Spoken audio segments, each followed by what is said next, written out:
কি ব্যাপার, আপনি মহিলা হোস্টেলের সামনে দাঁড়িয়ে আছেন যে? কারোর জন্য অপেক্ষা করছেন? আমি চমকে উঠি। উদয়িত সূর্যের আলোক প্রবণতা আমার মনের আকাশে তখন তপ্ত বিকেলের মতো রঙিন প্রদীপ আবর্তন করেছে। আমি ফারিয়ার দিকে অবলোকন করলাম। আমার দৃষ্টি ওর আখিদ্বয়ের কোণাতে চলে যায়। মেয়েটার আখিতে কি কাজল দেওয়া থাকে সবসময়? না হলে এত কালো কেন তার চোখ? যেন এক প্রান্তর সাদা কাশবনের মধ্যস্থে কালো রেখার আবির্ভাব। তার চোখে কৌতূহল লেগে আছে। আমাকে নিয়েই ভাবছে মেয়েটা, সেটা বুঝতে পারছি। কিন্তু ফারিয়ার কথার জবাব দিতে একদমই ইচ্ছে করছে না। আমার কথা বলার নিশ্চেষ্ট স্বভাব দেখে ফারিয়া আবার প্রশ্ন করলো, এই যে শুনছেন, আপনি মহিলা হোস্টেলের সামনে দাঁড়িয়ে আছেন কেন? আপনাকে তো বকাটে মনে হয় না? এখানে কারা দাঁড়িয়ে থাকে জানেন? ওই যে দূরে দেখছেন একটি চায়ের দোকান, ওখানে যে ছেলেপুলেরা আছে বিড়ি সিগারেট খেয়ে বেড়ায়, আর সামনে দিয়ে মেয়েরা গেলে ডাকবে, নয়তো কিছু একটা বলবেই, তারাই এখানে ঘুরঘুর করে। আপনাকে তো দেখে এমন মনে হয় না, তাহলে এখানে কেন? ফারিয়া বেশ ফটফট করে কথা বলে। আমার কাছে ওর কথাগুলো শালিক পাখির শব্দের মতো মনে হয়। কি সুরেশা তার কণ্ঠ! এমন না যে তার ভয়েস সুন্দর, কিন্তু কেন যেন তার ভয়েসটাই আমার ভালো লাগে। আমার মনে হয় প্রবহমান মেঘ হতে একগুচ্ছ অগ্রাহ্য বৃষ্টির মতো। আমি ফারিয়ার দিকে তাকিয়ে বললাম, আসলে ম্যাম, আমি এদিক দিয়ে যাচ্ছিলাম, তাই হঠাৎ এখানে দাঁড়িয়ে হোস্টেলটা দেখছিলাম একটু। ফারিয়া মুচকি হাসল। ইস, ফারিয়ার হাসিটা যেন পূর্ণিমার সন্ধ্যার প্রজাপতির মতোই মুগ্ধ অনাবিল সাদা মেঘের মতো। কিন্তু সে হাসলো কেন? বেশিক্ষণ ভাবতে হলো না। ফারিয়া নিজেই বলল, মিস্টার আবির সাহেব, আপনি যে গুছিয়ে মিথ্যে বলতে গিয়ে 6বার থেমে থেমে বলেছেন, সেটা কি আপনি জানেন? আর মহিলা হোস্টেল দেখেন মানে কি? সত্যিটা বলুন, আপনি এখানে কেন?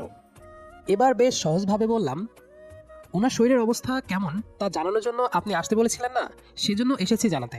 উনি ভালো আছে, আমি আসি। ফারিয়া আবার হাসলো। রবীন্দ্রনাথের গান মনে পড়ে গেল, মনমোর মেঘের সঙ্গী উড়ে চলে দিক দিগন্তে। আমি ঠিক যেন ফারিয়ার সেই হাসিতে এক অচেনা দিগন্ত পানে উড়ে গেছি এক ঝটকায়। তবে এখন এখানে দাঁড়ানো যাবে না। আমি হাঁটা ধরলাম। ফারিয়া পিছন থেকে ডাকলেন, এই যে মিস্টার আবির, শোনেন, দাঁড়ান এখানে। আমি যেতে না বলা অবধি যাবেন না। এই রে, কি মুসিবতে পড়লাম এবার! সামনেই মহিলা হোস্টেল। এভাবে মহিলা হোস্টেলের সামনে দাঁড়িয়ে কোনো মেয়ের সাথে কথা বলাটা মানুষজন খারাপভাবে দেখবে। আর তাছাড়া হোস্টেলের ম্যানেজার যদি জানে, ধুর, একদমই উচিত হয়নি এখানে আসা। আমি ঘুরলাম। ফারিয়া এগিয়ে এলো আমার কাছে। আমি ওর মুখে দুষ্টুমি ভরা হাসির আবর্তন উপলব্ধি করছি। সে বলল, আপনার বাবা, সরি, উনি যে সুস্থ, এটা আমাকে আজ দিয়ে কয়বার জানিয়েছেন বলেন তো? 9 বার। তাহলে বলেন এবার এখানে কেন এসেছিলেন? আমি ধরা পড়ে গিয়েছি। ইস, আমি যদি এখন বিরাট পাখাওয়ালা কোনো পঙ্খী হতাম তাহলে উড়ে যেতাম, সাথে এই পুষ্প নাই পদ্মফুল ফারিয়াকেও নিয়ে যেতাম। কিন্তু এখন সে ক্ষমতা আমার নেই। তাহলে কি বলবো তাকে? আমি কিছু বলতে যাচ্ছি, ঠিক সেই মুহূর্তে ফারিয়া আমাকে থামিয়ে বলল, এবার কিন্তু মিথ্যে বলে খবর আছে বলে দিলাম। আচ্ছা, সত্য বলছি। আমার এক বন্ধু অসুস্থ, সেজন্য ডাক্তার লাগবে। এটা তো ডাক্তার নার্সদের হোস্টেল, তো তাই ভাবছিলাম এখান থেকে একজনকে নিয়ে যাব। আর দাঁড়ালাম না, আমি হাঁটা ধরলাম। পিছন থেকে উচ্চস্বরে হাসির শব্দ শুনতে পেলাম। আমি পেছনে তাকালাম না। এই মেয়েটা বড্ড বুদ্ধিমতী। শুনেছি মেয়েদের বুদ্ধি হাঁটুর নিচে থাকে। কিন্তু ফারিয়ার কাছে বারবার মিথ্যে বলে ধরা খাই। যদিও তার বক্তব্য আমি নাকি মিথ্যে বলতে পারি না। এটা কোনো কথা? একটা মানুষ কেন মিথ্যে বলতে পারবে না? আজ থেকে আমি গুছিয়ে মিথ্যে বলা শিখব। এই যে এত এত কোচিং সেন্টার খোলা আছে, লার্নিং ইংলিশ 6 মাসের কোর্স, এসবের পাশাপাশি একটা গুছিয়ে মিথ্যে বলার সেন্টার খোলা উচিত, যাতে আমাদের মতো নদী স্রোতের ন্যায় দিশেহারা গতিহারা প্রেমিক যেন তার প্রেমিকার সামনে গুছিয়ে মিথ্যে বলতে পারে। একটা রিক্সা আসলো পাশে। আমি উঠে বসলাম। রিক্সাতে উঠে আমি পিছনে তাকালাম। ফারিয়া এখনো সাদা অ্যাপ্রন পরে দাঁড়িয়ে আছে সেখানে। আর তাকানোর সাহস পেলাম না। মাঝে মাঝে দুঃসাহসী হতে ইচ্ছে করে। ফারিয়াকে নিয়ে ভাবতে বসি আমি। তাকে সবকিছু উপমা দিয়ে চিঠি লিখি, কিন্তু তাকে সব বলার মতো সাহস হয় না আমার। ফারিয়াকে নিয়ে ভাবতে বসলে হেমন্ত মুখার্জি স্যারের গানের কথা মনে পড়ে। আমি দূর হতে তোমারই দেখেছি, আর মুগ্ধ এ চোখে চেয়ে থেকেছি। বাজে কিঙ্কিনি ঝিনে, বাজে কিঙ্কিনি রিনি ঝিনি, তোমাকে যে চিনি চিনি। মনে মনে কত ছবি এঁকেছি। আমি দূর হতে তোমারই দেখেছি, আর মুগ্ধ এ চোখে চেয়ে থেকেছি। ছিল ভাবে ভরা দুটি আখি চঞ্চল, তুমি বাতাসে উড়ালে ভীরু অঞ্চল। ওই রূপের মাধুরী মোর সঞ্চয় রেখেছি। আমি দূর হতে তোমারই দেখেছি, আর মুগ্ধ এ চোখে চেয়ে থেকেছি। বাবা নামক মানুষটা আমার অপ্রিয় একজন। কোনো সন্তান হয়তো চায় না তার বাবা মারা যাক, বা তার বাবাকে নিয়ে মৃত্যু কামনা করুক, কিন্তু আমি সেটা সবসময় করেছি। আমি 10 বছর ধরে ওনাকে বাবা বলে ডাকিনি, কথাও বলিনি। এক ছাদের নিচে থাকলেও আমার সাথে উনার 6 মাসে একবার দেখা হতো। এতটা দূরত্ব কেন?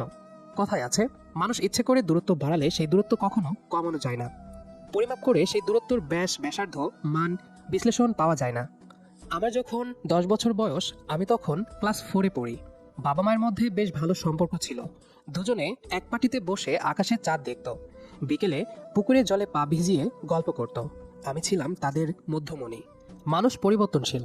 একটা পাখিকে খাঁচায় বন্দি করে রাখলে সে মৃত অবধি বন্দি অবস্থায় থাকবে, কিন্তু একজন মানুষকে বন্দি করতে চাইলে, বন্দি করলেও সে হারিয়ে যেতে চায়। ভালোবাসা, শ্রদ্ধা, বিশ্বাস দিয়ে খাঁচা বানিয়ে বন্দি করলেও সেই খাঁচা ভেঙে চলে যায় মানুষ। আমার বাবাও ঠিক এরকম একজন। সব ঠিক ছিল, হঠাৎ বাবা এলাকাতে এক আন্টির সাথে পরকিয়া করতে গিয়ে ধরা পড়ে। মা এটা নিয়ে বাবার সাথে কথা বলেনি। বাবার জন্য বিকেলে খেলতে যেতে পারতাম না। সবাই বলতো, আবির, তোর বাবা না সাবিনা আন্টির সাথে এক ঘরে ধরা খাইছিল? তোর বাবাকে সবাই মিলে সালিশে মারছিল? তোর মাও কি এমন করে? কথাগুলো শুনে চুপচাপ দাঁড়িয়ে থাকতাম। কান্না আসতো, কিন্তু মুছে দেওয়ার মতো আদুরে হাত আমার পাশে ছিল না। একদিন সন্ধ্যার সময় প্রাইভেট পড়ে বাড়িতে আসি। মা আর বাবার ঝগড়া চলে। মা প্রথমবার বাবাকে বলে, লজ্জা করে না ঘরে বউ বাচ্চা রেখে আর একটা মহিলার সাথে বিছানায় সময় কাটাতে? কোন হাতে তুমি আমাকে ছুবে, যে হাতে অন্যকে একই রকম অনুমতি নিয়ে স্পর্শ করো? তোমার স্পর্শে আমি দূষিত হয়ে যাচ্ছি। আবিরের জন্য রয়ে গেছে এখানে। ছেলেটা কথা বলে না এখন। বাবা চিৎকার করে মাকে বলে, মাগি, তুই আমার কাছে আসবি না তো কার কাছে শোবি? আর কার সাথে তোর বিছানায় সময় কাটানো চলে? এই প্রথম আমি বাবার থেকে বাজে কথা শুনি। আমি উঠানে দাঁড়ানো, কাঁধে তখনও স্কুল ব্যাগ ঝুলে আছে। মা কেঁদে ওঠে, বাবাকে বলে, সবাইকে নিজের মতো ভাবো নাকি? আমাকে কি ওই মহিলার মতো মনে হয় যাকে তুমি গোপনে ছুতে? লজ্জা করা উচিত। আমার কাছে ক্ষমাও চাওনি। বাবা এগিয়ে যায় মায়ের দিকে, মায়ের চুলের মুঠি ধরে। শোন মাগি, আমি আর সেখানে দাঁড়িয়ে থাকতে পারিনি, দৌড়ে বাড়ির বাইরে চলে আসি। রাস্তার পাশে পাঁচিলের উপরে বসে থাকি আমি। বেশ কিছু সময় পার হয়। নাহিদ আঙ্কেল এসে হঠাৎ আমাকে জড়িয়ে ধরে, আমাকে শক্ত করে তার বাহুতে চেপে ধরে বলে, আবির, চিন্তা করিস না, আমরা তো আছি, কাঁদবি না একদম, বুঝেছিস? আমি কান্না থামিয়ে বললাম, কি হয়েছে আঙ্কেল? উনি আমার হাত ধরে বাড়ির দিকে টেনে নিয়ে যায়। বাড়িতে এসে দেখি কতগুলো লোক দাঁড়িয়ে আছে। বললাম, এত লোকজন কেন? নাহিদ আঙ্কেল বললেন, তোর মা ফ্যানের সাথে গলায় ফাঁস দিয়ে মরে গেছে। এতটুকু হাত কাটাতে সোজা হাসপাতালেই চলে আসলেন? একটু কাপড় বেঁধে দিলেই তো ঠিক হয়ে যেত। আমার দিগন্ত জুড়ে প্রেম পায়রা এসে ডানা ঝাপটায়। ফাড়িকে নিয়ে বসন্ত বিকেল সাজাই। সাদা ধোয়া আবদ্ধ পাহাড় পাড়ি দিয়ে এক সাদা ঝর্ণা খুঁজি, যেখানে বুনো হাঁসের দলেরা চিৎকার করে বলে, শূন্যতা নয় বরং বিড়ম্বনা এড়িয়ে প্রেম নিক্ষেপ করো। আমি দুর্বল হয়ে পড়ি। ছন্নছাড়া সৈনিক হয়ে বিশ্রাম নাম অলসতা এসে ভর করে আমার মনোপ্রান্তরে। আমি কাঠফাটা রোদে পড়ি, তপ্ত হয়ে দগ্ধ গন্ধ শুকি। তবুও যেন প্রেম আমার পিছু ছাড়ে না। এ যেন এক অদ্ভুত অতৃপ্ত অনুধাবন। অজান্তেই প্রিয় মানুষের মুখ চোখে ভেসে ওঠা, কোনো দৃশ্যে তাকে নিয়ে কল্পনা সাজিয়ে দৃশ্যপটে প্রবেশ করা, এটা প্রেমের আজব অধ্যায়। কিন্তু আমার কেন এত জটিলতা? ফারিয়া আমাকে তাড়া দেয়। এই যে মিস্টার, কানে সমস্যা, সেটারও কি চিকিৎসা করব? প্রশ্ন করলে উত্তর না দিয়ে মুখের দিকে তাকিয়ে থাকেন কেন? এটা কিন্তু অভদ্রতা, বুঝেছেন? আচ্ছা, তাকে নিয়ে যে আমার এত উপমা সে বুঝে না। আমি বললাম, আপনি ডাক্তার, একটু কাটুক আর বেশি, আমি তো আপনার পেশেন্ট। কাটলো কিভাবে, কতটুকু কাটছে এসব না বলে বলবেন মনের মধ্যে কি কাটছে, মনে কি ক্ষত হয়েছে, সারিয়ে দেব? ফারিয়া ফিক করে হেসে উঠল। কোনো রকমে হাসি থামিয়ে একটা পেপারে কিছু লিখে আমার দিকে বাড়িয়ে দিল। আমি বললাম, এসব মেডিসিন না লিখে লিখবেন তুমি একগুচ্ছ সাদা গোলাপ হও, আমি তোমার তরে আসিব মধু আহরণে রোজ সারা বেলা। ফারিয়া চোখ দুটো বাঁকা করে বলল, মিস্টার আবির, এটাতে মেডিসিন লেখা নেই। তাহলে? উপরতলার ঠিকানা দেওয়া, মানে উপরের ফ্লোরে ডাক্তার নেহাল সাহেব আছেন, মনোবিশেষজ্ঞ। আপনার তো হাত কাটেনি, কেটেছে মন। যান সেখানে, মনের ক্ষত ঠিক করে দেবে। থাক, লাগবে না, আসি। শোনেন মিস্টার আবির, আপনি মনে হয় একটু বেশি বাড়াবাড়ি করছেন। এটা কিন্তু অন্যায়। অন্যায় হোক, এই অন্যায় না হয় আমার ফাঁসি হোক। ফাঁসিতে আমার শরীর মরে যাবে, আত্মা ঘুরে বেড়াবে প্রিয় মানুষের আশেপাশে। অদ্ভুত তো আপনি, যান বাড়িতে যান। আমি বের হলাম ডাক্তার ফারিয়ার চেম্বার থেকে। আজ ইচ্ছে করে হাত কেটে এখানে এসেছিলাম, পাত্তা দিল না। আমি যেন ওনার কাছে শুকনো মরা ঘাসের মতো, পাড়া দিয়ে পিষে দিচ্ছে। ধর, ভালো লাগে না। আচ্ছা, শুনেছি আল্লাহ মানুষকে ভালো কাজের ফলস্বরূপ মৃত্যুর পর জান্নাত দেবে। আমাকে যদি জান্নাত দেয় তাহলে আমি বলবো আল্লাহকে, হে আল্লাহ, পৃথিবীতে গ্রহের মতো জান্নাতটা করে দাও, সবকিছু একদম আগের মতো থাকবে। আমি ফারিয়ার তখন ভালোবাসি বলবো, ও জন্মে তো পারিনি, এ জন্মই বলবো। গত 3 মাস আগে অফিস থেকে বিকালের আগেই বের হয়েছিলাম। আমি যখন রিক্সা নিয়ে বাড়ির দিকে ফিরছি তখনই কিছুটার সামনে একটা অ্যাক্সিডেন্ট হয়। কে যেন বাইক নিয়ে রাস্তার উপরে পড়ে গিয়েছে, প্রাইভেট কারের সাথে ধাক্কা লেগেছে। একজন লোক দৌড়ে যাচ্ছিল, সেখান থেকে রিক্সা চালক শুনেছে রিক্সা আর চলে না। বেশ কৌতূহল হলো। সচরাচর আমি এসব জায়গাতে যাই না, দেখিও না কিছু, কিন্তু রিক্সা মামার জোড়াজোড়িতে যেতে হলো। আর যে দেখি আমারই বাবা রাস্তার উপরে পড়ে আছে, হাত ও পায়ের বেশ খানিকটা অংশ চিরে বা কেটে গেছে, রক্ত বেশ দ্রুত গতিতে বের হচ্ছে, হাতও ভাঙছে। দেখে যা বুঝেছি, দ্রুত ওনাকে ধরে সেই রিক্সাতে করে সিটি হাসপাতালে এসেছিলাম। হাসপাতালে যখন আসি তখন ঘন কালো লম্বা চুলের একটা মেয়ে ডাক্তার আমার বাবার দেখাশোনা শুরু করে। মেয়েটাকে প্রথম দেখাতেই অদ্ভুতভাবে মায়ায় পড়ে যায়। মেয়েটার মুখে অকারণেই হাসি লেগে থাকে, কি মোলায়েম হাতে লোকটাকে কেয়ার করছে। ডাক্তার যখন জিজ্ঞাসা করে রোগীর সাথে কে এসেছে, তখন বাবা নামক লোকটা নিজেই বলে, আমার ছেলে এসেছে, ওই যে দাঁড়িয়ে। আমি হাসপাতালের জানালা দিয়ে বাইরের পরিবেশ দেখছি। সন্ধ্যা নেমে আসছে ব্যস্ত শহরে। মেয়েটা আমার পাশে এসে দাঁড়ায়, আমাকে বলল, আপনি কি ওনার ছেলে? হ্যাঁ। ওনার জন্য এক ব্যাগ বি পজিটিভ রক্ত লাগবে, আর মেডিসিনগুলো আনুন। আপনার কি গ্রুপ? B positive. তাহলে আসুন, রক্ত দিন। রক্ত দেওয়ার পর বেশ কিছু সময় পার হয়। চেয়ারে বসে আছে। ডাক্তার ফারিয়া আমাকে ডাকে। আমি ওনার কেবিনে আসি। মেয়েটাকে আমি সর্বদা লুকিয়ে দেখেছি। মেয়েটা যতবার আমাকে দেখেছে আমি ততবারই চোখ সরিয়ে নিয়েছি। আমি বসলাম ওনার সামনে। তিনি বললেন, চিন্তা নেই, উনি সুস্থ।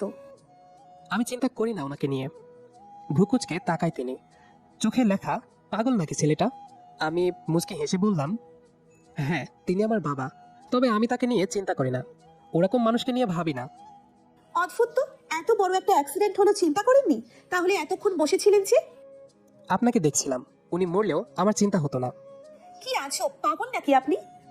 হয়ে যেতে পারি, পরে বলবো একদিন। বাবা 25 দিন হসপিটালে ভর্তি ছিল। আমি ওনার জন্য নয়, বরং ফারিয়ার জন্য যেতাম হাসপাতালে। 25 দিনে আমার আর ফারিয়ার ভেতরে একটা বন্ধুত্বপূর্ণ সম্পর্ক হয়ে যায়। বাবাকে কেন পছন্দ করি না সবটা তাকে বলেছিলাম। এরপর থেকে উনি আমার সাথে সহজ হয়ে কথা বলেছে। ফারিয়ার সাথে প্রথমবার এক রিকশাতে বসে আছে। সেদিন যে মহিলা হোস্টেলে গিয়েছিলাম সেটা ফারিয়ার জন্যই। সে ওখানেই থাকে। রোজ কিছু না কিছু অসুস্থতার বাহানা দেখিয়ে হাসপাতালে আসতাম। আজকে সে নিজেই ডেকেছে আমাকে। দুজনে মিলে নীল খেতে আসছি। সমরেশ মজুমদারের সাতকাহন বইটি কিনেছে ফারিয়া। দুজনে হাঁটছি। সারা বিকেল আমি আর সে একসাথে ঘুরেছি। সন্ধ্যা নেমেছে, চারপাশে আলোর সমারণ। আমি আর সে রাস্তার পাশে দাঁড়িয়ে আছি। দুজনে চুপ। নীরবতা কাটিয়ে ফারিয়া বলল, আবির, আমি জানি আপনি আমাকে পছন্দ করেন, ভালোবাসেন, কিন্তু সতর্ক করেছিলাম, এটা অন্যায়। আপনি ছেলে ভালো, কিন্তু আপনার জন্য আমি নিষিদ্ধ। আমার বিয়ে ঠিক হয়েছিল, ছেলেটাও একজন ডাক্তার। 3 দিন পর আমার বিয়ে। ভাবলাম আপনার সাথে একটা সুন্দর সময় কাটাই, এজন্য এসেছিলাম। আর আমাদের মধ্যে যা হয়েছে তা এখানেই শেষ হোক। আশা করি বুঝেছেন কথাগুলো। ফারিয়া রিকশা নিয়ে চলে যায়। আমি নিথর নিস্তব্ধ ঠায় দাঁড়িয়ে ওর চলে যাওয়া দেখছি। আমার খারাপ লাগলেও কান্না আসছে না। সেই যে স্কুল ব্যাগ কাঁধে শেষবার মায়ের মৃত্যুতে কেঁদেছিলাম, এরপর আর কাঁদিনি। আজকেও কান্না পাচ্ছে না আমার, কেমন যেন হাসি পাচ্ছে। কষ্ট নিয়ে হাসতে পারা মানুষগুলো বড্ড বেশি জেদি, অভিমানী আর অসম্ভব কষ্ট সহ্য করতে পারা মানুষ হয়। আমার চারপাশ যেন বিষণ্ণতার বিকেল নেমেছে। সামনে শুধুই অন্ধকার, আলোর রেখা নেই। আমেজ করে আসা আজকের মেঘলা আকাশ আমাকে স্মরণ করিয়ে দেয় মন খারাপই। ভুলে যত ফেলে আসা ঘুম আর প্রেমের অঘুম ঘনিয়ে আসে আজ। এত বিষণ্ণ লাগে কেন সব? মনে হয় যেন কেঁদে কেঁদে ওঠে মৃত্যু। আত্মার ডাক শোনে মেঘ, কেঁদে কেঁদে ওঠে শ্বাসকষ্ট। মনে হয় যেন জীবন একটা টারবাইন, একটুখানি বেঁচে থাকার প্রয়োজনে ঘুরতে আছে দম নিয়ে নিয়ে। সংগ্রহ করছে সময়। সময় পর্যাপ্ত পরিমাণ জমে গেলেই জ্বলে উঠবে আগুন। এই আগুনে প্রেম নেই। সেরেফ গুটি কতক হাঁসফাঁস গিয়ে যায় রবীন্দ্রসঙ্গীত। আজ আমার এত হাঁসফাঁস লাগে কেন? এ মেঘ আসো, অন্ধকারে ঢেকে দাও শহর, ধুলোবালি লজ্জা পাক। আমার দুচোখ ভরা ঘুমের কেজি দরে হোক মন খারাপ বাষ্পীভবন হোক। আমার আরেকটু দম আটকে আসার মতন হাঁসফাঁস লাগুক। আবির, আমাকে কি মাফ করে দেওয়া যায় না বাবা? মুচকি হাসলাম। আজ মায়ের মৃত্যুবার্ষিকী। কাকতালীয় হলেও আজই ফারিয়ার বিয়ের দিন। আমার সব মন খারাপের দিন হয়তো 25শে বৈশাখ। আমি এ শহর ছেড়ে চলে যাচ্ছি। নতুন শহরে ট্রান্সফার করে নিয়েছে। এ শহরে হাহাকার বেশি, কোলাহল বেশি। কাপড় গোছানো শেষ, তখনই বাবা এসে কথাটা বলল। মায়ের ছবির দিকে তাকিয়ে বললাম, মাফ চাওয়াটা আমার মায়ের কাছে উচিত ছিল, তবুও আমার কাছে চেয়েছেন, দিলাম মাফ করে। সত্যি বাপ, মাফ করে দিছিস? হুম, আমার কারো ওপরে অভিযোগ নেই। যান, আপনি আমার থেকে অপরাধবোধ হতে মুক্ত। নিজে যত্ন নেবেন। কথাগুলো বলে বের হলাম। পিছন থেকে উনি বললেন, থাকবি না বলে মাফ করে দিলি? এমন মাফের কি দরকার? মুচকি হাসলাম। পেছনে না তাকিয়ে সোজা হাঁটা ধরলাম। রেল স্টেশনে আসলাম। সন্ধ্যা হয়ে এসেছে, আকাশে মেঘ জমেছে, হালকা বাতাস বইছে। যে কোনো সময় বৃষ্টি আসতে পারে। ট্রেন আসতে আধা ঘন্টা বাকি। এতক্ষণে ফারিয়ার বিয়ে হয়ে গেছে। যদিও আমি দুপুরে বের হয়েছিলাম, অফিসে ছিলাম, সব পেপারস ঠিকমতো বুঝে নিতে বিকাল হয়ে গেছে। স্টেশনে আসতে সন্ধ্যা। টিকিট সন্ধ্যারটাই কেটেছিলাম। আমি বেঞ্চে বসে আছি। হঠাৎ বৃষ্টি শুরু হলো, ঝমঝমিয়া বৃষ্টি। প্ল্যাটফর্মের মাইকে ঘোষণা আসে, ঢাকা থেকে যশোরগামী ট্রেন বৃষ্টির কারণে স্টেশনে পৌঁছাতে 2 ঘন্টা সময় লাগবে। মন খারাপ হলো না, বরং ভালো হয়েছে। ফারিয়াকে নিয়ে লিখতে পারবো। আমি ব্যাগে হাত ঢোকালাম, আমার প্রিয় ডায়েরিটা খুঁজলাম, কিন্তু পেলাম না সেখানে। কি আজব, আমি কি তবে ব্যাগ গোছানোর সময় ব্যাগের ডায়েরিটা ঢোকাইনি? ফারিয়াকে নিয়ে কত কিছুই না লেখা ছিল। খুব মেজাজ খারাপ হচ্ছে আমার। হাত বাড়িয়ে বৃষ্টি ছুঁয়ে দেখছি। হঠাৎ কালো চুরি পরা একটা হাত আমার হাতের পাশে এসে স্থির হয়। আমি ঘুরে তাকাই। ফারিয়া? আমি চোখ কষলে আবার তাকাই। সত্যি তো ফারিয়া এসেছে, কিন্তু সে এখানে কেন? চমকে প্রশ্ন করলাম, আপনি? হ্যাঁ আমি। ও বুঝছি, বিয়ে করে এই ট্রেনে যাবেন? তা কোথায় বিয়ে হলো? বিয়ে তো আমার হয়নি। হ্যাঁ, বিয়ে হয়নি কেন? ছেলে কি ফ্রড ছিল? না, ছেলে একটা হাঁদারাম, একটা বজ্জাত, একটা গফেট। মানে? আমার তো বিয়েই ঠিক হয়নি কারোর সাথে। ওটা তো আপনাকে এমনি বলেছিলাম। ফারিয়া বেঞ্চে বসলো। বৃষ্টি একই রূপে পতিত হচ্ছে। ফারিয়ার হাতে আমার কালো ডায়েরিটা। এটা ওর কাছে কিভাবে গেল? আমি দ্রুত ওর কাছে এলাম, পাশে বসে বললাম, এটা আপনার কাছে, আমাকে দিন। না, দিব না। কেন? কোথায় পেলেন? আপনার বাবা নামক লোকটা দিয়েছে। দুপুরেই তিনি আমার চেম্বারে এসেছিলেন। ডায়েরিটা দিয়ে বললেন, আমি আমার ছেলেকে হারাতে চাই না মা। বুঝলাম আপনি একটা বিরাট মহৎ কাজ করতে যাচ্ছেন। ও, আপনার বাবা আপনার পিছু নিয়ে এখানে এসেছিল। উনি বলেছে ছেলেটাকে ফিরিয়ে আনতে। ভাববেন না আবার সেটার জন্য এসেছি। আমি এসেছি একটা হাঁদারামকে আমার করে নিয়ে যেতে। ও, তা ডায়েরিটা দিন আমাকে। আগে বলেন, আমার প্রতি আপনার অনুভূতি কি? ফারিয়ার প্রশ্নে চুপ হয়ে গেলাম। এ জন্মে কি তাকে উপমা করা হবে? বললাম, উপমার্ধের মতো। যেমন?